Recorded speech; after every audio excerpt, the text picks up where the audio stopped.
Daniel in the lion's den. Daniel chapter 6. It pleased King Darius, the ruler of Babylon, to choose 120 men to rule the region of his nation. He also chose 3 other men to be his officers. He gave them authority over the 120 rulers. Daniel was one of the 3 officers. Daniel was very good at his job. He was so good that the king wanted to make him the ruler over the whole kingdom. The other officers and rulers were jealous. They wanted to find something bad about Daniel so that they could tell the king, but they could not find that he did any wrong thing. That was because Daniel was good, honest. He always did everything properly. Then this man said to each other, "We shall not find any occasion against the Daniel, except we find it against him concerning the law of God." Then all these officers assembled together to the king and said unto him, "King Darius, live forever. All the presidents and officers have consulted together to establish a royal statute, and to make a firm decree that whosoever shall ask a petition of any god or man for 30 days, save of thee, O king, he shall be cast into the den of lions. You should write down this law, and then you should write your name on it as king. Then it will be a law of the Medes and the Persians, which nobody can change."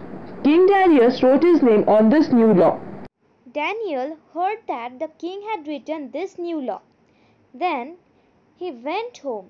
He went upstairs to his rooms where the windows opened in the direction of Jerusalem. He kneeled down and he prayed to God and he thanked God. Then the officers who were jealous of Daniel went to see what he would do. They saw that Daniel was praying to God and he was asking God for help. So they went to the king and told him. They said to the king, "Daniel does not obey your new law. He does not respect you and your law. He still prays 3 times every day to his God." When king heard this, he was very sad. He thought about what he could do to save Daniel, but he was unsuccessful. So he sent a servant to fetch Daniel. Then they threw Daniel into the den of lions. The king said to Daniel, "I am sure your God will save you."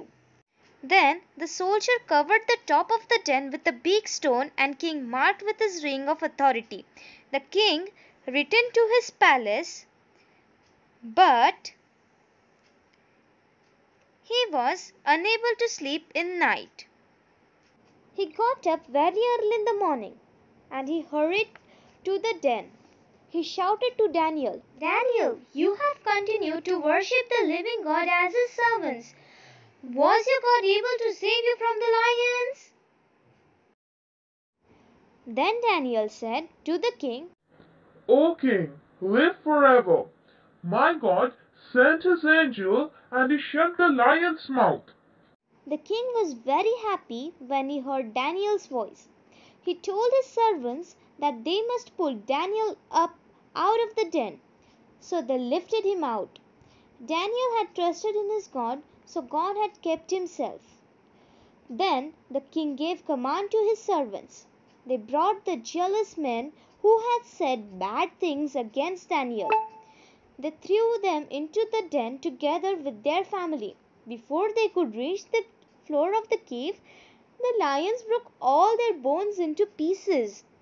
After that, the king Darius wrote to all the people of every nation, "I have made a law for every part of my kingdom. All people must respect the God that Daniel serves.